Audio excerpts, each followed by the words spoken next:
Good morning, everyone. I am 82,000 Robin Beware emails this morning, and that is Jim Biden writes fat checks to his brother.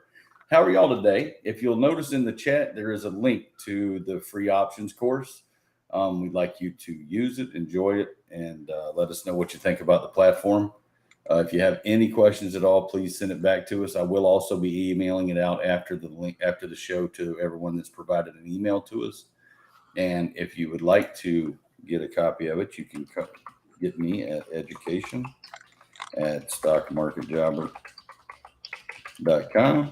I've posted that in the link as well. And so that is everything you folks need to be able to get started and become a stock market jobber. What do we got today, Mark? Just reading here this email I get from this guy I know who's a fund manager, and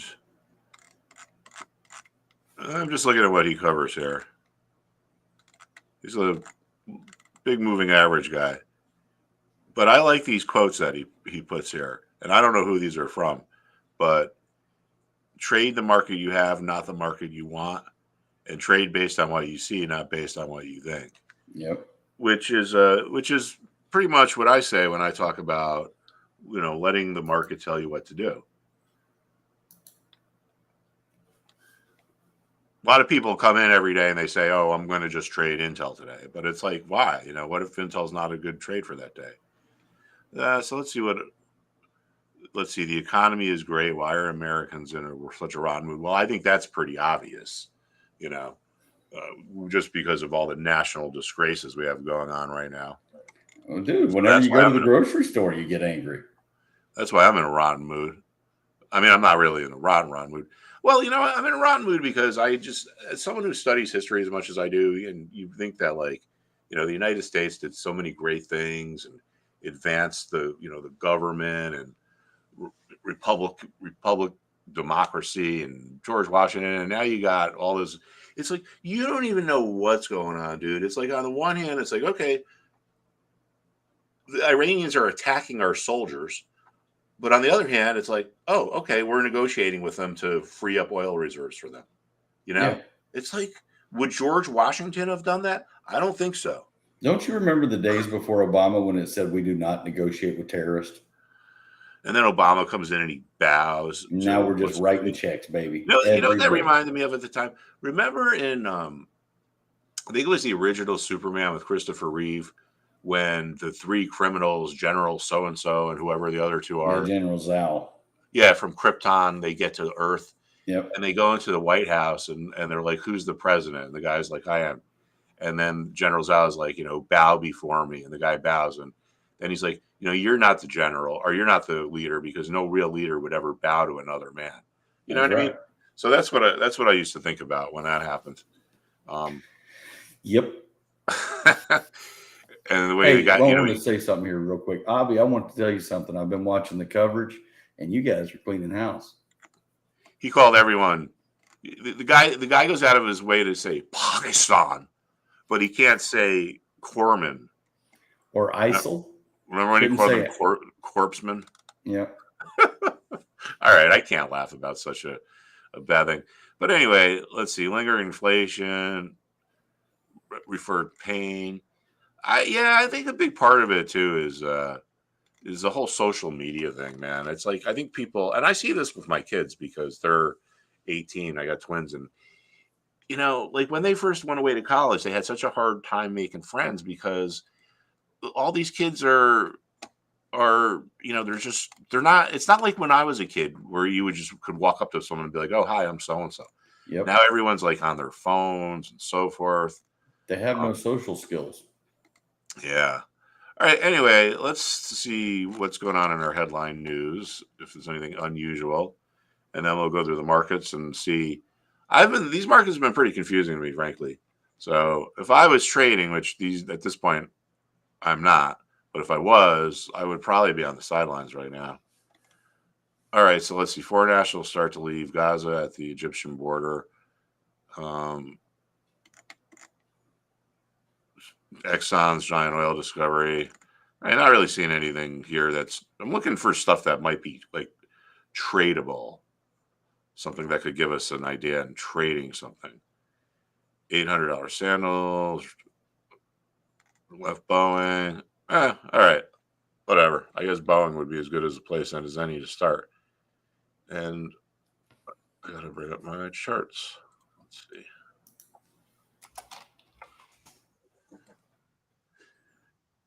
Well, actually, we'll just start here at the S&P. So we had a pretty decent move higher, right? But remember, we got to watch this important $416 level.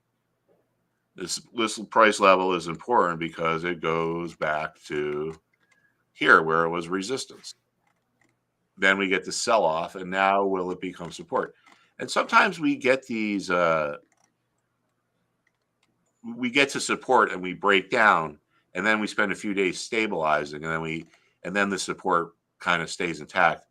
It's because like when we sell off, people sell off like on a panic, right? They're selling out of fear. So like look right here. So we broke down for one day, but then it became support. And look where we are in the pre-market. We're back to 416. So this level has been kind of like a magnet. So this, this kind of puts me in a kind of a conundrum because I just, well, we'll figure out what to watch. Got Avi asking for chat. And for you guys that are latecomers, there's a link in the top of the chat that is the free options course. And then if you haven't already signed up for the Stock Market Jobber, there's a link for my email address where you can reach me. And I'm also going to email out this link this afternoon to anybody that doesn't have it, just to make sure that everybody gets it. And so that's it, guys. That's our free options course. I hope you enjoy it. I hope you learn a lot from it. All right. So if we're looking at Caterpillar, let's look at the sector first because it's in the industrial sector. And we can see the sector has had a pretty nice rebound here. Right? Got oversold, got to a level that had been supported in the past. Oversold means that something has been like just beaten down and sold. Like most of the time, something is going to be in its typical or usual trading range. But if we get aggressively sold and we get below that, we call that oversold. And that's important because that draws buyers into the market because they're going to be looking for a reversion. A lot of trading models are built on this concept of reversion to the mean. And we get that draws buyers in the market. And the other thing to think about is when you get to a level that's support, what is a support level? Well, support is a level or price levels where there's a lot of buy interest. So you get this like double whammy. You get a level where there's a lot of people that are interested in buying. At the same time, you get oversold. When you get down to that level, those oversold conditions are going to draw buyers into the market as well. So it looks like I don't want to say there's been a reversal yet. I think it's too soon to tell, but it looks like for at least for the time, we're pausing at support. So look at Caterpillar. This is laughing because my guinea pigs are doing their morning workouts. They all do like laps around their cages. Okay, so what happened with Caterpillar? Wow. Caterpillar sees modest growth despite higher dealer inventories. Well, higher dealer inventories is not a good thing. Dealer, unless they're talking about, how is that? All right, so let's take a look at Caterpillar. So and plus I like looking at tractors. So we're going to go to type in the symbol and then IR for investor relations. And then this will bring us to their investor relations page. And let's see if they have an earnings presentation. November 16th. Featured presentation, October 31st. All right, so let's look at their presentation. So when companies release their earnings, some of them put out presentations. Some of them don't. But sometimes you can figure out a lot of what's going on in the presentation here. Some pretty cool ass things, man. I'd like to drive around one of those things. Man, right. Bulldozers are so much fun, Mark. I've never driven one. I would like to drive a tank, though. Oh, now that, dude, that's something that's you can't have any more fun with your clothes on. All right, so let's see. So financial results.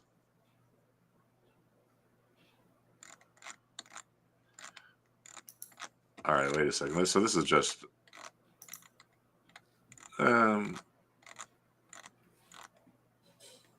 machine retail sales, machine retail statistics, strong momentum. All right, that doesn't really seem to be anything too impactful in here. A lot of times you can get some insight because if a company's doing really well, the numbers are right up in the front. And if they're not doing well, they either don't include the numbers or put the numbers towards the back. So these numbers are right up front. So they're probably doing fairly well. So they got these actually four segments. And let's see, their sales have gone from sales are going up,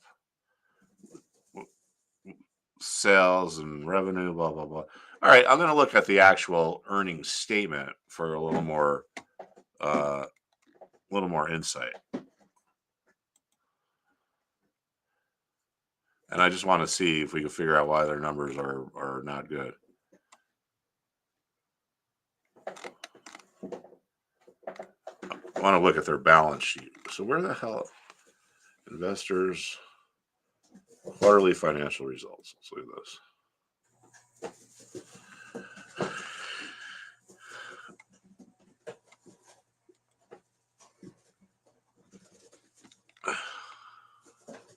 Now, why the hell aren't they having? Why don't they have their freaking earnings release here? View release. Cat announces Caterpillar reports. I wonder if they have like different segments or something. Download PDF. Let's see if this is it. All right, so I just want to go into their balance sheet. Now, companies that sell things, like as opposed to services, sometimes you can get some insight by looking at their balance sheet, how they're doing, just by looking at their inventory. Because guess what? If inventory is growing, that means they're not selling as much stuff. Right? Pretty simple. You build something to sell and no one buys it, it ends up in inventory. Right. So this is our earnings statement. And generally what the fundamental analysts look for is trends. How are things trending? Even if you're losing money, are you losing less money? So they've gone from 14.9 to 16.8. So that seems pretty good. Those are their sales and revenues. But let's go down and look at their operating income. Now this does not, wait a second. Other income, operating profit. All right, so that's up. Operating income expenses, other. All right, so that looks pretty good. All right, so let's go look for inventory. Inventories. All right, so the inventory is building. So that's, I mean, that's not tremendous. But from the beginning of the year, 16.3 to now 17.5. Now, I don't know enough to know if this is like a seasonal thing, but in general, when you see increasing inventories, that's not a good thing. So let's go take a look at the chart here. So we're really oversold. And look at that. See how we broke this level that was support, 235. See? So that's not good. And it looks, my guess is that this is probably going to go lower because not only do they have the bad earnings, but we got this big break low support. So that tells us a lot of the people that were interested in buying have kind of left the market. But here's one thing to look for. When a company reports earnings and the stock moves on it, it takes a little bit of time for the Wall Street community or the institutional community to kind of digest the numbers and see if they're good or they're bad. And that generally doesn't get done until about like 10 or 10:30 in the morning. So usually around mid-morning, if these numbers are not as bad as they first seem, and I mean they seem pretty good, that reversal tends to happen around 10 or 10:30. Or if the numbers are as bad as they seem, around 10 or 10:30, you can usually tell the stock's going to trade sideways or if it's going to start trending lower into the close. So that's a way to trade earnings. That I mean, it's been pretty effective, I think, right? Since we've been talking about it. Yeah. But just from a chart point of view, it looks kind of weak. You know what I mean? I mean, if this thing gets down to 210, I'd definitely be looking for some kind of a bounce. But we can see here, right? You know, a lot of times when we get to support, you can kind of get an insight if it's going to break if you get these lower highs going into it. That triangle shape that triangle shape is pretty important. Now you can see it down here too, but here it didn't play out as it does most of the time. Of course, nothing is perfect because if everything was perfect, everyone would be like a superstar trader, right? But all right. Anyway, so the S&P back to this 216 level. I mean, sorry, 416, 417. Right. So, all right. Now let's go through the sectors and see if we can get some insight into which way it might break. And will you guys do me a favor and put a 1 in the chat if you've been able to access that link?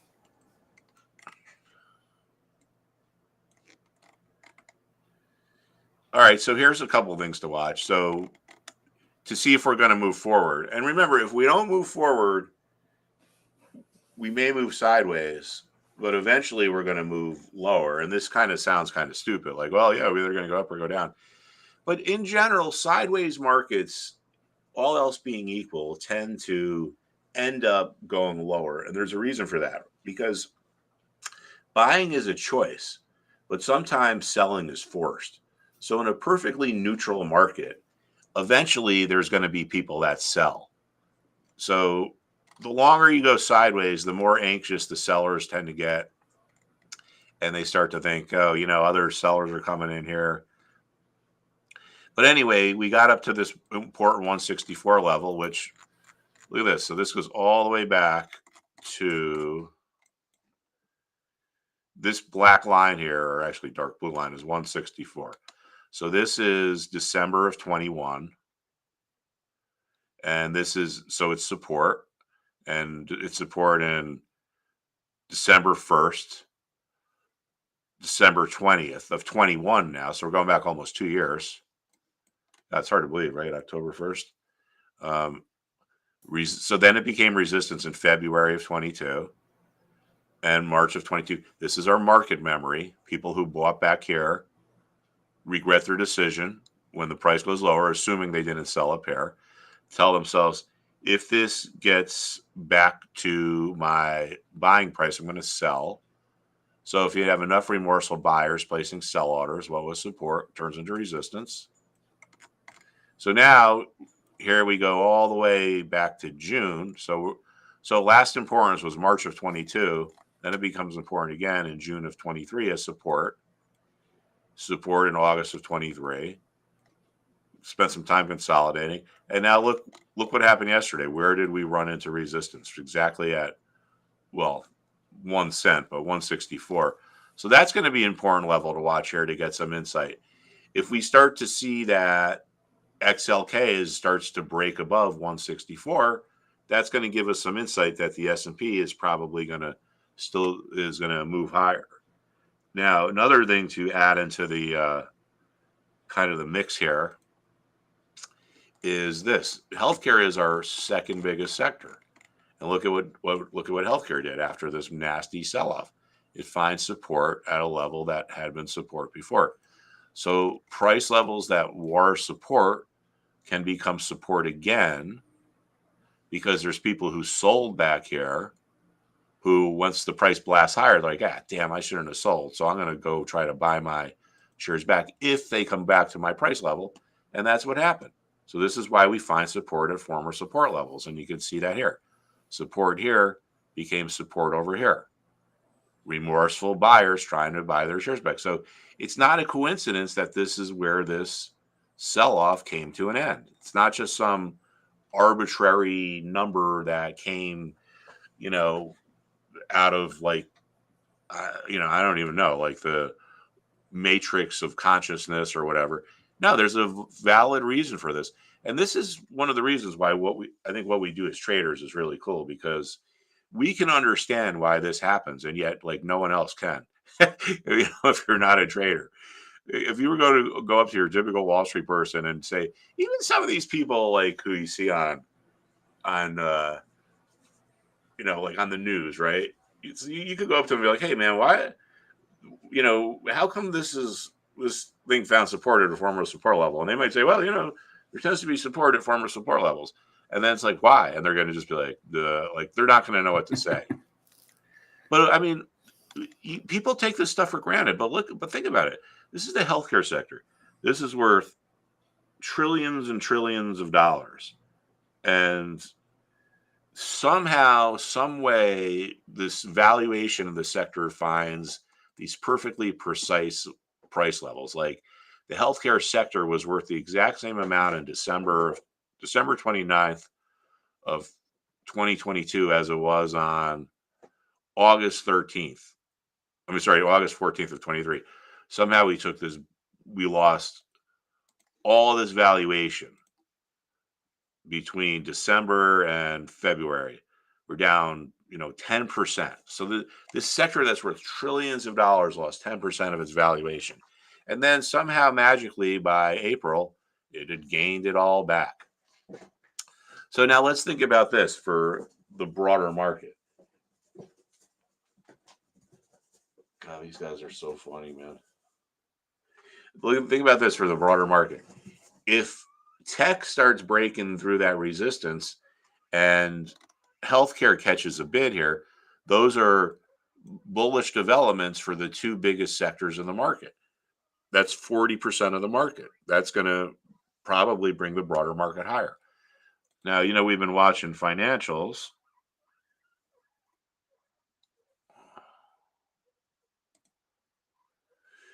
And look at where this stalled out again, right? I even talked about this yesterday. Man, this has been so dead on the money. It's crazy. Yeah. I mean, so this is the 3240 level. And we could see it was support.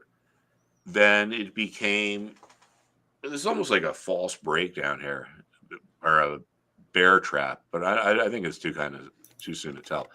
But anyway, look at how close this got to 3240. Yesterday's closing price was 3236. If you look at the high trades on these days, 3236, 3237, 3232, 3235. So this is the financial sector. It's worth trillions and trillions of dollars. And yet somehow the ETF that follows it gets to these really, really precise price levels.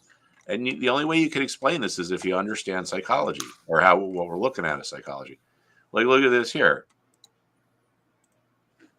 What was resistance back here became support here. Then it became resistance again.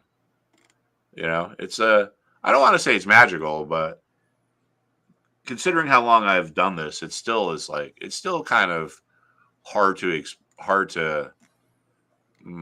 I don't know.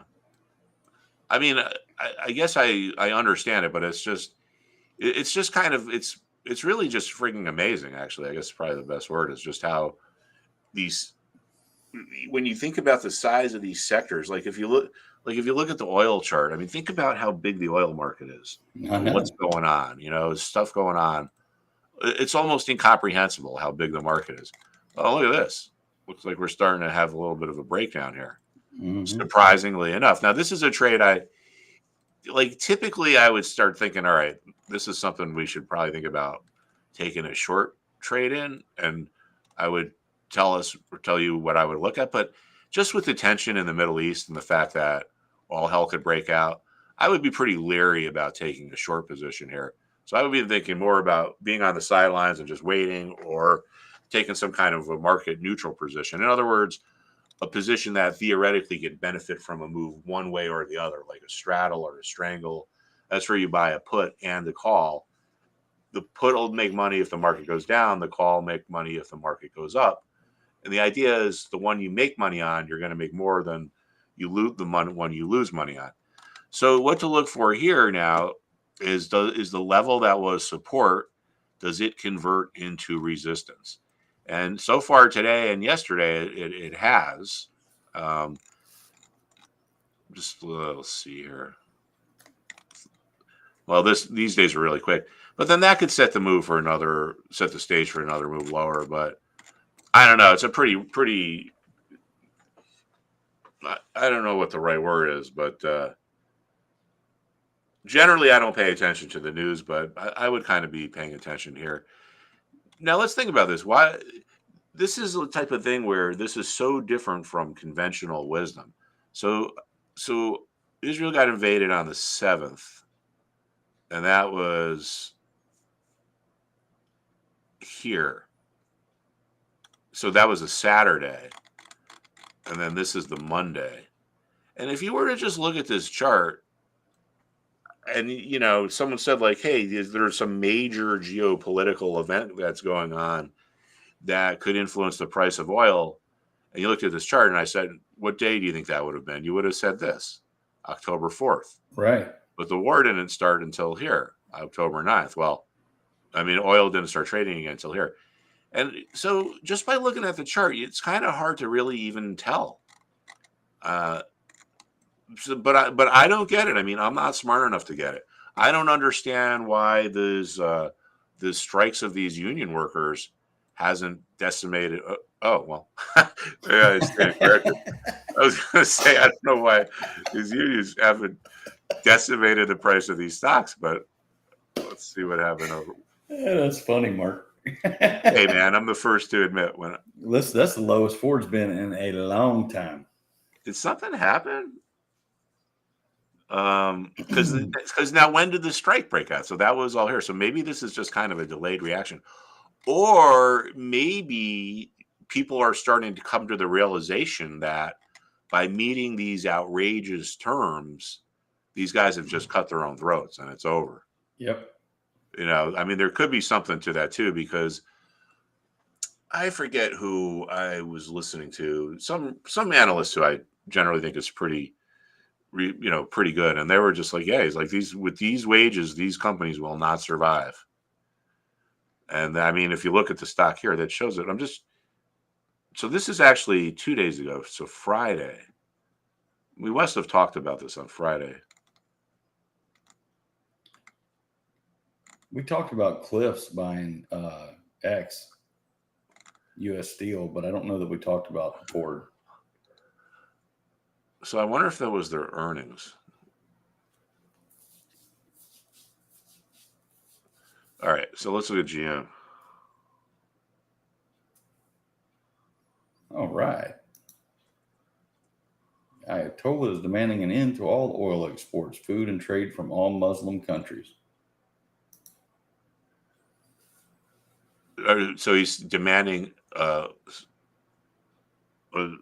they stop shipping out their oil, or they sell only to Muslim countries? Well, let's think about that. What would that do? Well, I mean, that's never going to happen. But I don't know. You see, I'm just not smart enough to figure this stuff out, like how that's going to affect the whole market. But look at GM, man. GM is in a kind of a free fall here. These guys are upgrading, but we can't really. Let's look at this. UAW deal shows unions are winning. How long will it last? Yep.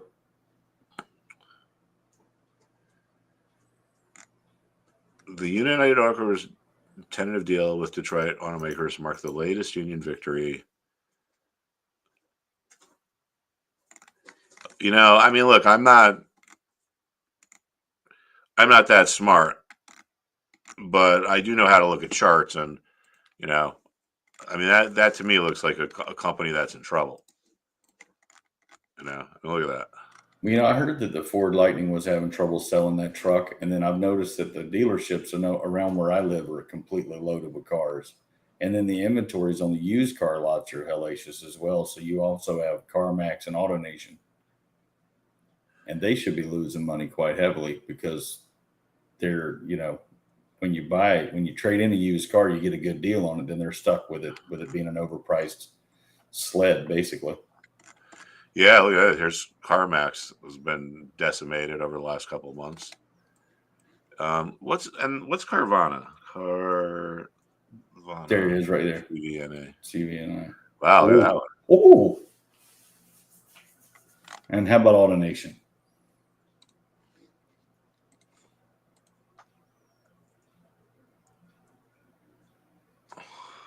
It's AM. Oh, just AM? Yeah.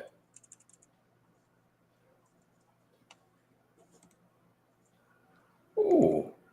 Oh, look at this one. Wow. Yeah. Now this is a stock we haven't looked at in a long time, and look what happened. I don't remember the last time we looked at this, but there's a line there.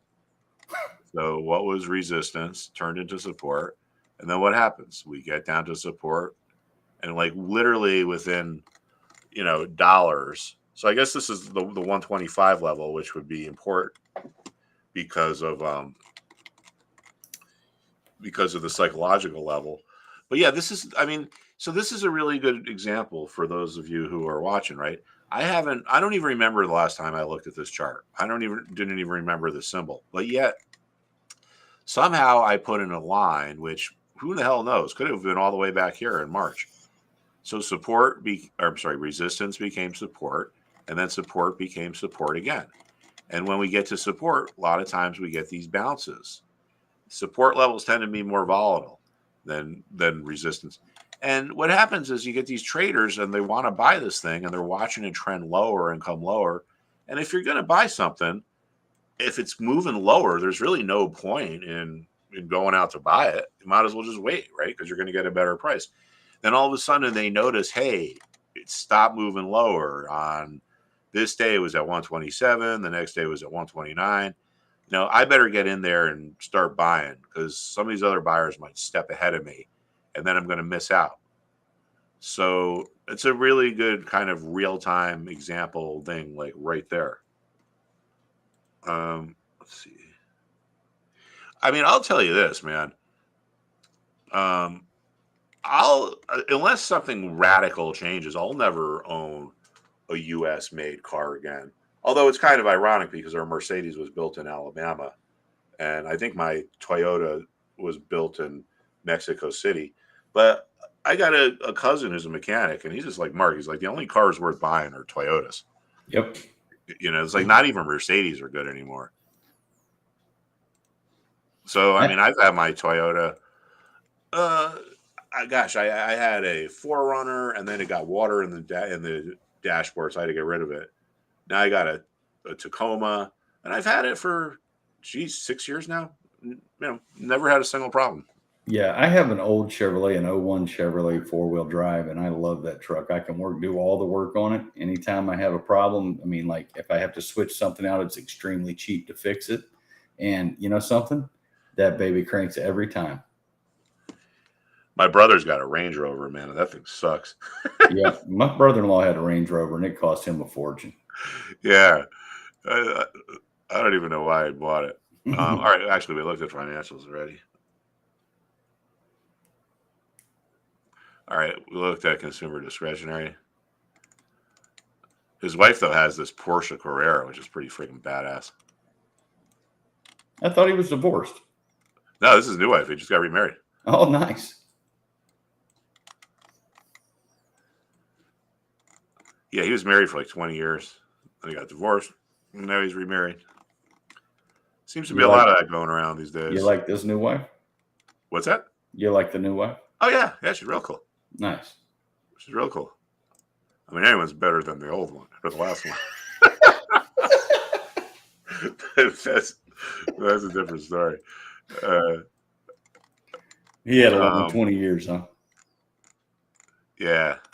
Hey, whatever. He's happy. That's all that matters to me. That's right. It's pretty messed up, though, the laws up here, man. The dude is married. If you're married, you got to pay your wife 70% of the time you're married. In Connecticut, it's so towards the woman. The woman could be physically abusive. She could have an affair. She could be a drug addict. And if you file for divorce, you still got to pay her. You know, it's the state is so favorable. So I tell young people, hey, when you get married, make sure you consider what state you're in.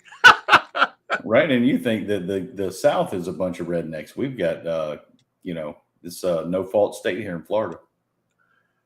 Oh yeah. Yeah. No, it's pretty, I don't know. It probably goes back to like, who the hell even knows, like the Puritan laws? Probably the Puritans. All right. So anyway, all right. So what sector am I missing? Oh, okay. Communication services. I knew I was missing something. Yeah. And here's another little interesting thing. See, this could be a good example of this, what I talk about with the potential retest, right? So we break support, but then it comes back, and does the support convert into resistance? These are things that we want to look for when we see if we're breaking an important level. Does support turn into resistance? Does the resistance convert into support? When you get that conversion process, it tends to set the stage for the next move lower. Like here, right? You know, what was support converted into resistance? I mean, this isn't really a perfect example of what I'm looking for, but it's important. Like if something looks like it's going to break resistance, after a few days, has that resistance converted into support, you got to wait a few days, because if not, it could be a false breakout. It could just come right back in. You got to think that like markets trend like they go in like staircases, right? They don't go in straight lines. So if the staircase is going up, what was resistance in one trading range becomes support in the next trading range, and so forth and so on. Things don't go in straight lines. And when things go lower, what was support in a trading range becomes resistance in the next trading range. So will this pretty well-defined support here become resistance over here? And it already has for those 4 days. So I think once again, we're kind of really back to watching the financials here. Like this is probably, if there's one thing to watch, it's probably like right here. So the fact that we didn't get through it up here told us that this weakness was coming.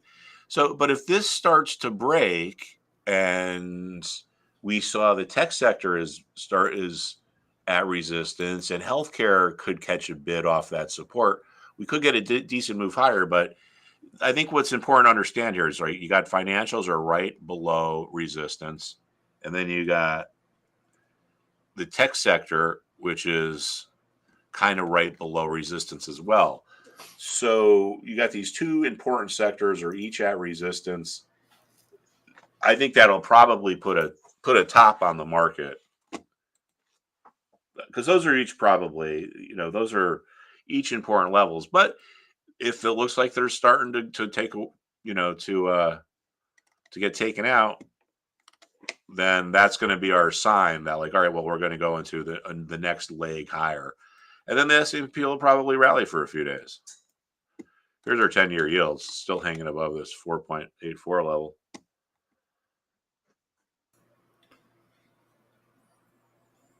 Interesting. Yeah, it's a strange market. Oh, wait, AMD. Let's see what AMD is doing. It's a very confusing market.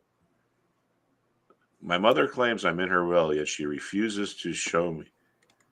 Why do you need to know? Why don't you go out and get your own? How do I make sure she won't cheat me out of my inheritance? You don't have an inheritance. It's hers to give. She probably got a husband. Yeah. I have a half brother I'll call Matt. Matt has been my designated mother's power of attorney. Oh, well, Matt got it all then. What's that? Matt's going to get it all then. Oh, Matt has always been hostile towards me. I have cut him out of my life. I expect him to cheat me out of my share of the estate and delay probate to prevent me from getting anything. Yeah, this just goes to show you, man, the love of money is the root of all evil. Absolutely. When really you'd think that his mom would be worth more than that money. Or her mom, whoever. Because I tell you, as a guy that's lost his mom, I'd give you all my money to get her back for 5 minutes. Well, we see this a lot, people. I've seen it in my family, not anyone real close, but and a Oh lot yeah. of times it's not even a lot of money, man. My wife's has 4 cousins, and their family got totally broken up because the son was the whatever the ex whatever the Executor. administrator of the estate, and it wasn't a lot of money. It was like 200 grand, and he was so distraught he couldn't deal with it. And of course, 2 years later, after they got attorneys, it turns out he spent it all. No surprise. Of course. Um, and what, just whatever. It is what it is. All right. So anyway, so there is our interest rates. Pretty well defined range here, 4.84 and 5%. So I mean, I'm like I said, I'm confused, but my guess is if this goes lower, those resistance levels break and the market makes a decent move higher. If this holds or starts to move lower, then I don't think we get above those levels, and we probably just kind of trade sideways. Perfect. So keep an eye on the TNX and XLC and XL. XLF Yes. and XLV. No, it's now XL. confused. XLF and Sorry. XLK Tech. All right, what else can we look at this morning?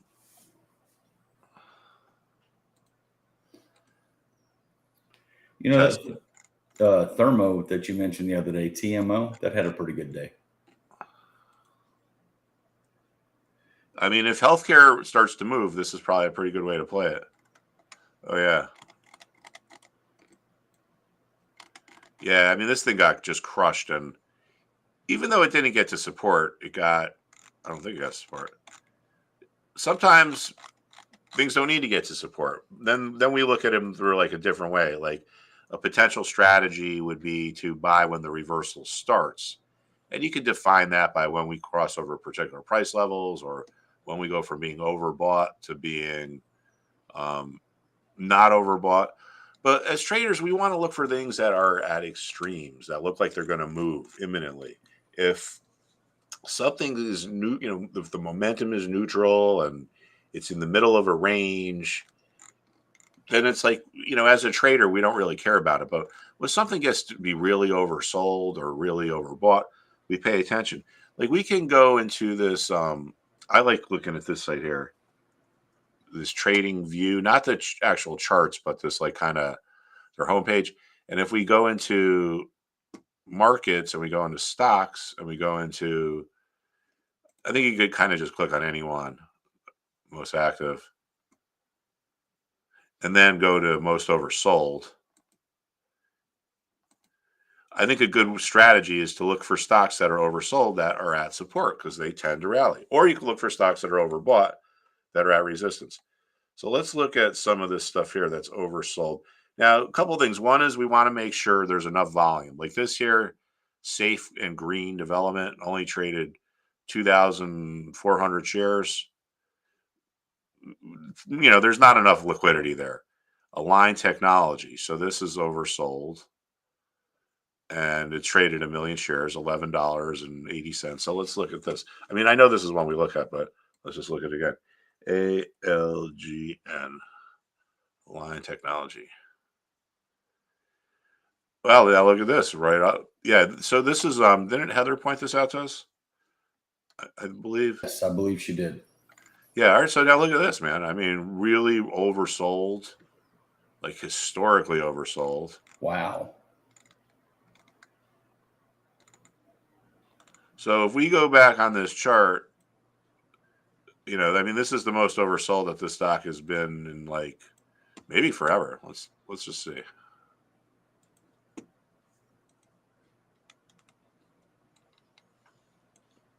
All right, back to 2013, 2008. Damn, even at the financial crisis. All right, so the last time this stock was oversold as it is now was during the 9/11 crash. So it's been a long time, although it doesn't really feel like it, but it was a long time ago. So we're really oversold, and we've reached a support level. Now, what could be a potential trigger to enter the trade, to say to yourself, you know what? I'm expecting a reversal. It looks like the action that's going on right now has made me think that this reversal is actually started, right? So we're really oversold. We established that. And one way to do it is like, you know what? You can see where we got a little oversold at these levels. Maybe this particular stock has to get to a little bit lower on this momentum indicator than the default settings to indicate oversold conditions.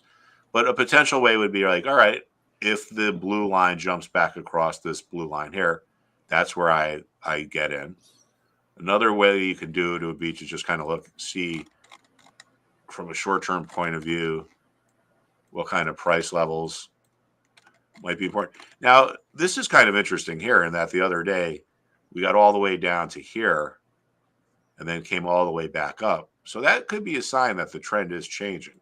Yeah. Just this, this 1 day's action. Sellers pushed it down, but by the close, the buyers had pushed it all the way back up. And this morning looks like it's kind of not going up, but it's not going down.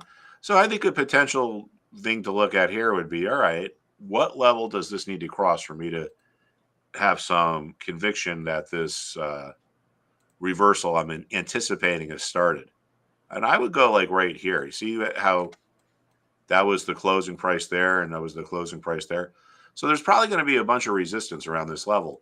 So if we can clear it and get above it, that's where I would think about jumping in. So I would say I would be a buyer around maybe I'd be a buyer around 193 here.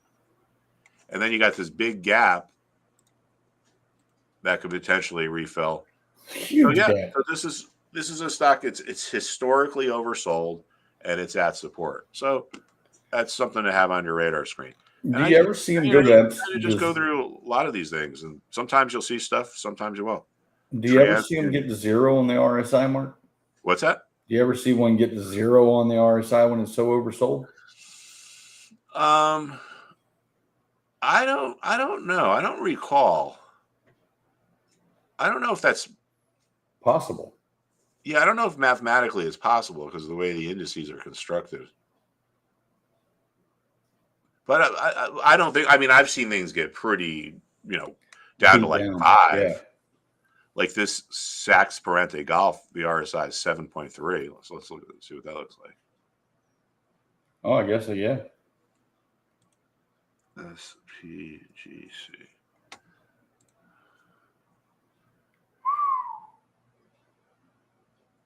Wow, I don't know what happened here. God, to open and then just lose that immediately. That's somebody's suffering in that stock. Wow. So this went public at like 4, got up to 28. Well, I mean, that's pretty oversold, but I don't think I would consider touching that one. I wonder what these guys do. I've never even heard of them. Recreational products. All right, so I don't think I would touch that. I would stay away from some of these penny stocks. I mean, I know people like them, but you really are just kind of in the world of gambling. And let's just see if we can find another one here. So that's a penny stock. TransUnion. Let's see what that's all about.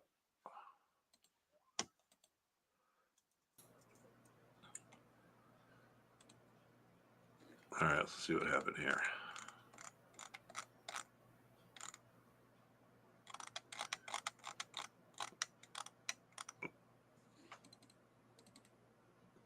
Yeah, I don't see. This doesn't look as interesting to me as the other one. Oh, look at that! The TransUnion Insider just bought.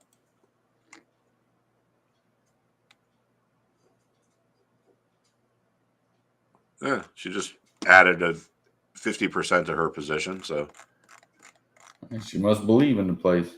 Yeah, they say insiders can sell for any reason, but they only buy for one. All right, everyone, I'm going to get going. We'll be back tomorrow. Guys, take a look at the options education. Let us know what you think about it, please. You reach out to education@stockmarketjobber.com. And what we're trying to do is provide you with the most top quality education that we possibly can. So feedback is necessary. We need to know what we can do to make it better for you. And just thank you very much for the time that you spend with us every day. We do appreciate you, and have a blessed day.